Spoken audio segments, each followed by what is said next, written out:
Henshin Inspection presents Kissing Concrete. This is MJ. I'm an author, I'm an artist, I'm an analyzer. Find all my work at mjmunoz.com. Welcome to Kissing Concrete. Visit mjmunoz.com/KC for notes and links. And don't forget to subscribe, like, share, and comment to help me grow. So I have continued to watch Concrete Revolutio.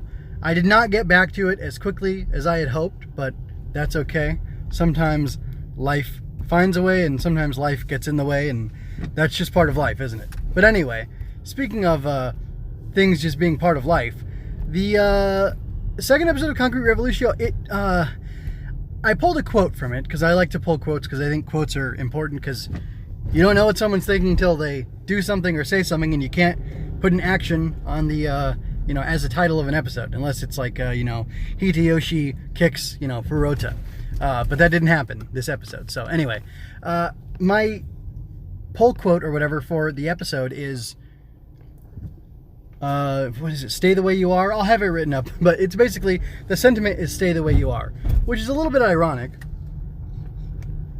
because it's spoken from Jiro Hitoyoshi to, Fuurouta, and Fuurouta can't change because of the fact that he is this, ghost. And I'm not even going to try to dig into the definition of ghost that they're using here, because no one seems to know what they are. They're not yokai, as far as we can tell. They're not a dead person. Like, Fuurouta is not a dead child, unless the deal is that all dead children in Japan, in Concrete Revolutio world, turn into, or some, I guess, if all ghosts in Japan are the ghosts of dead children, I guess that could be something. But according to him, or the way he talks, from his dialogue with Kiko, it sounds like Fuurouta is going to either age not at all or very slowly. And it was the dub line, but I don't know that it was the original Japanese line. But he's infatuated with Kiko, and he says something like, "Where have you been all my afterlife?" Which is admittedly a very funny line. But it kind of throws things into question for me even more, because I'm trying to understand the technicalities of everything, because that's the way my analytical mind works. I want to know, well, is it his afterlife, or is it just his life, or whatever? Because while he is a ghost, that doesn't mean what you might think it means. Like, apparently he can sort of be hit by objects. He can pass through them, though, on his volition, but he can't pass through living matter.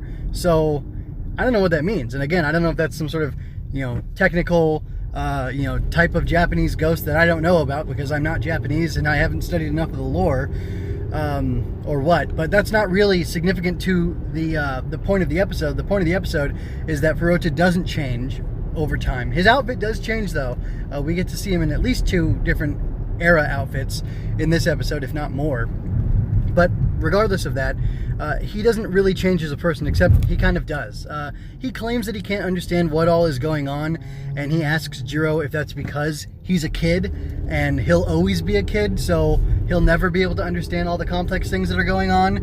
And one more note, this takes place between 41 and 47 of the era, and versus the first episode, I think, was 41 to 44, or maybe it was 45 or 42. It was like a 4 to 5 year gap. I can't remember which one, but they both started in 41, and the first one was less farther back in time. It went less farther back in time, I guess is what I'm trying to say. So anyway, this is even after Kiko learns the truth about Jiro. Fuurouta stays with the Superhuman Bureau, which I could see him doing out of naivete and ignorance, because Jiro votes for him to be, everybody else votes for Jiro to be not included in the Superhuman Bureau, not be inducted into it. But Jiro is the he I'm talking about here. Jiro says that he wants Fuurouta to be there because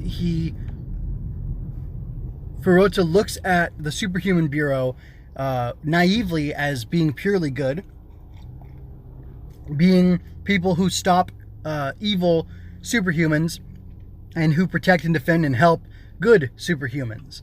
And I think some people contradict Fuurouta, either directly to him or just in how they're saying things.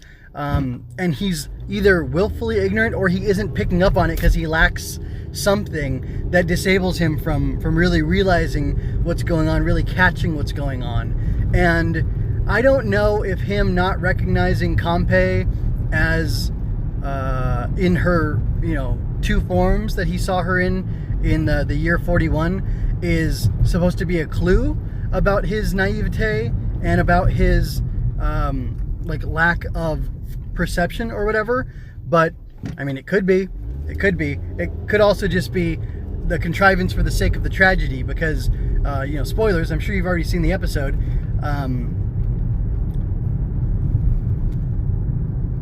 The entire Tartaros Bugmen people gets wiped out by this virus that the Superhuman Bureau delivers to the Diet where the Tartaros Bugmen are attacking, and Fuurouta volunteers to do that so he can prove himself worthy of becoming part of the Superhuman Bureau, and so that he can basically so he can be close to Kiko, stay close to Kiko, so he can win her affections, because he's definitely interested in her. And I don't know that there are more subtle points to draw from that or to examine or whatever, but I do find it to be an interesting turn of events. Whoops, was I not supposed to do that? Anyway, I find it to be very interesting. But what is sticking with me more is I'm examining this show, Concrete Revolutio, as part of Henshin inspection, because I wanted to really dive into it and take a deep look into it to figure out what are they saying about Henshin heroes, because everybody, or the show takes place in a world full of Henshin hero type people. So given that that's the case, I'm trying to figure out what exactly it says about Henshin heroes, and I can't really define it just yet. It's like I said, it's very interesting to me that there was this quote from Jiro telling Hitoyoshi, or sorry, not he, that is Hitoyoshi, telling Fuurouta to not change and to stay the way he is, and that it's fine. And I find it interesting because that kind of cuts multiple ways. It definitely cuts against my assumption or my desire to analyze this as a show about Henshin heroes and what it means to be a Henshin hero and what it means to change, especially because I had in my original definition of what makes a Henshin hero is the fact that they do change. And being that that's what I was thinking, that's where I'm coming from, this kind of messes with that. However, if I apply myself a little and I think about it a different way, Jiro is the one who's undergone change. Jiro is the one who is different and who has been made different by his circumstances. And there's this a whole side point, or like a tangent that I want to go off on. Hitoyoshi, Jiro, pink-haired guy, real pale skin, is supposedly the son of Dr. Hitoyoshi, the dark-haired guy, or dark-skinned, dark-haired, long hair, like almost dreadlock. No, it's not almost dreadlocks, but it is long hair. Guy with the glasses who owns the house that Jiro and Emi are living in together. Anyway, I don't really know what's going on there, but it's very interesting that they look so different, and I wonder if Jiro is his son, but not his son, and how exactly it is that the two of them are related, being that they look so darn different. So anyway, that's just another thing to get into later, but I hope that'll be expounded upon, and I wonder if that's going to be kind of a send-up or a play on Kikaider and Dr. Was it Dr. Light, or is that only... I don't remember his name now. I think it is Dr. Light, but it might not be. That might just be in Mega Man. But I thought they were super similar. Because aren't they both... Mega Man and Kikaider both have an evil Dr. Gill, but maybe the good doctor has a different name. That's probably what it is, if I'm remembering correctly. Anyway, my point is, what I'm driving at is, I think Jiro has been changed, and I think Jiro has become increasingly more changed, and he's been hurt by the things that have happened to him, and he's trying to protect Fuurouta from having to change. And I think that was kind of the point he was trying to make, because Fuurouta basically committed genocide against the Bug Girl's people, against oh gosh, I can't remember her name right now, but she was the Campe.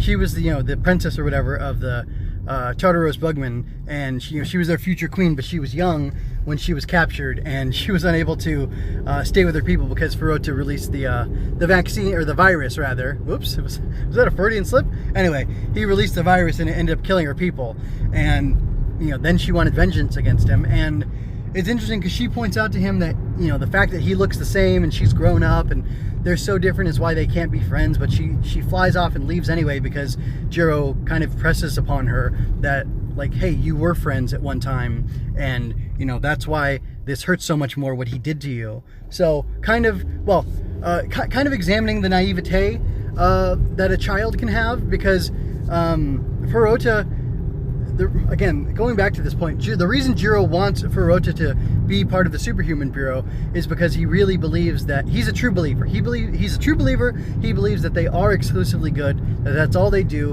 and Jiro wants him there as a painful reminder that that isn't all they do. But I'm thinking it's because he wants him to remind him of what they're supposed to be about and what they're supposed to do and the good that they are supposed to represent, even if they don't always do that, even if they stray from that, which I think is laudable and mature and nuanced and interesting. But it's funny because you have all that. It's not funny. It's purposeful and pointed that you have Jiro, who's so world weary and who wants to do right and do good, but he knows he can't always. And sometimes he knows he has to do the wrong thing on purpose. And he wants this sweet, naive young kid to stay with him, to keep him on the straight and narrow, if possible. And, Fuurota's there to, like, keep him in check, basically, which I find really interesting, which makes it all the worse and all the more tragic when Fuurouta, accidentally wipes out the Tartaros Bugmen, especially when it turns out that the Tartaros Bugmen were innocent, that the Japanese government had made a deal with them, but then the government, however you want to consider that, ended up forsaking their deal, turning their back on the deal, probably for the sake of more money, because they wanted to get those sweet developer yen to build up buildings and stuff, and they destroyed the forest that the Tartaros Bugmen were supposed to live in. And I just find that very interesting. I like how, basically, so a thing that this is doing is it's examining the nuance of justice and things like that, because Fuurouta, he was, acting impulsively to impress Kiko, but he thought he was doing something good. He thought he was being heroic, and that through being heroic, he would impress her and, win her heart. So he did an evil thing for a misguided, foolish reason, but trying to do the right thing. So if your intentions are wrong or you're ignorant, you can go ahead and think you're doing justice while enacting great evil. I think that's a very interesting point or idea that's played out in this episode. Another thing I have to say is that the Japanese government, the Diet, being under attack because of how they had harmed the Tartaros Bugmen and had turned against them, is a nice, interesting point of nuance. And I guess it just shows that you can't always trust certain people to keep their commitments. You can't always trust that whatever the government does is going to be good. And I think that kind of skepticism and that realism is refreshing, especially in contrast to, like, Fuurota's childlike wonder and childlike trust that he represents. And that's definitely something that good versus evil, white hat versus black hat, or whatever you want to say, that's something very easy to come away with from a lot of tokusatsu, I would say, a lot of Henshin hero shows. But so it makes the nuance, I think, all the more appreciated for Concrete Revolutio having it here. So I thought that was pretty cool when it's all said and done. So I kind of rambled along, and I think I'm going to go ahead and stop there. I acknowledge the fact that this wasn't extremely Henshin hero-y, but then I was able to pull it back and find a way that it's examining, what it means to be a Henshin hero. And again, like that ironic, stay as you are, don't change, why not? I examine the reasons why Jiro wouldn't want Fuurouta to have to change, because change is hard and change is painful and change is necessary. And for some people, like, Fuurouta's a special case. He doesn't have to change. He doesn't have to grow. He doesn't have to be forced to acknowledge all the more evil truths of the world, or at least that's what Jiro wants to believe. And I wonder if that's because Jiro wants to protect Fuurouta from having to go through the things that he's gone through and experience the heartache and the sorrow that he's had to, and especially to live with the guilt of the sorts of things that he's had to do as well. Like, I don't know how many good superhumans Jiro has killed, but it definitely seems like he's trying not to kill them, but it seems like the Superhuman Bureau is okay with him killing them. So it's even more complicated there, and more enjoyable because of that nuance and that richness. So I want to thank you for your time and attention. I ask that you come back. Concrete Revolutio is like a totally fresh new thing for me. I don't know what's coming. I don't know how well it's going to fit into the box that I'm trying to fit it into for examining Henshin heroes like this, but I'm enjoying the episodes. That's one thing. And if you're watching along, I hope you're enjoying them too. And if you've got any feedback or criticism or pointers for me to help bring me into like a better understanding of everything that's going on, and a way to focus better on how it examines Henshin heroes, I'd love to hear that. And maybe it's just examining the justice aspect of Henshin heroes, and that's all this episode was meant to do, not so much the transformational part of them. But the justice part is definitely very important. That being said, I'm going to ask that you visit mgmoonies.com for all my stuff. And I'm going to go ahead and sign off and say peace and blessings to you. I hope that you take care of yourselves. And remember, folks, you don't have to shout Henshin to be a hero.